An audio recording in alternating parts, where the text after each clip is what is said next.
I was still a little angry. I will have to admit, I was like, oh, I can't do this civil conversation stuff, but I'll back you up. I'll do whatever, but don't make me sit down.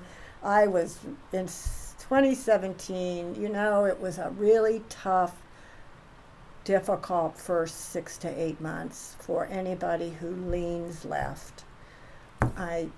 The stuff that was coming out of the White House was not well thought through.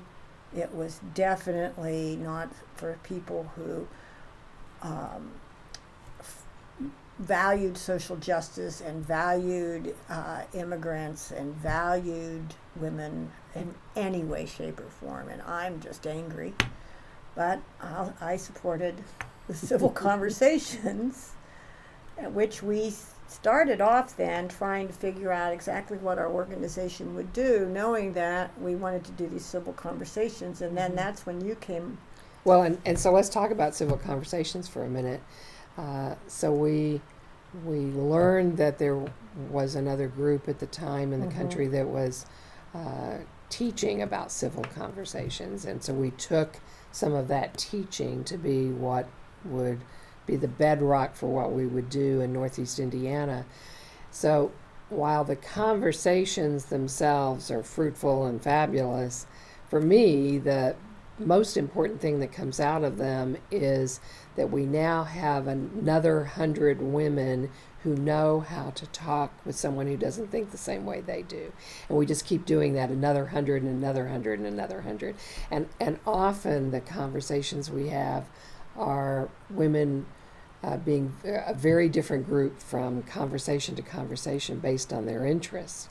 And we started right out of the gate with really tough topics on let's talk guns and let's talk vouchers and let's talk about health and opioids and medication issues and Me Too movement. We've had as topics have come up.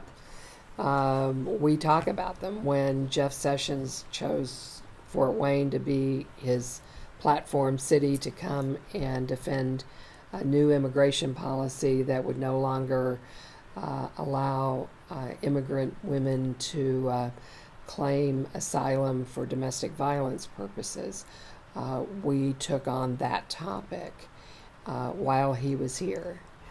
And so, we've really worked very hard, and we work incredibly hard. So the process of the conversations are that we get 2 individuals or more who will be the key speakers on both sides of the issues and inform the audience about things they might not have thought about. And one I'll give you that just really hit me at the time was that we had our former mayor, Paul Helmke, to talk about guns, and he was the head of the Brady Center.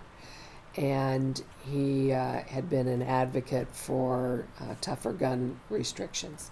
And he's a walking encyclopedia, and so he could give all kinds of facts and figures about how did various gun legislation happen since the beginning of this republic. And fascinating information, so people would be really informed about it. And then the woman who was his counterpoint actually got together with Vera Bradley and created a company called Hiding Hilda, which is a Vera Bradley-based bag that will conceal a weapon for a woman. And the reason she did that was she was horribly stalked by an ex-boyfriend, and no amount of police intervention and restrictions stopped this guy. And at the point that he said, "I'm going to kill you and your kids and your parents," she went and got registered and to buy a gun and go get herself trained. And so to hear another story that was beyond the facts and figures was really fabulous for a group of women who came together thinking, I'm not going to like those other people at all. And it was magical to watch at the conclusion where we ask if they were able to reach any consensus on anything, how much consensus there actually was. And I would say that's the hallmark of the civil conversations, is that whether women actually reach consensus or just have a better understanding of the other, or recognize the value and importance of not demonizing the other, that's what civil conversations have accomplished.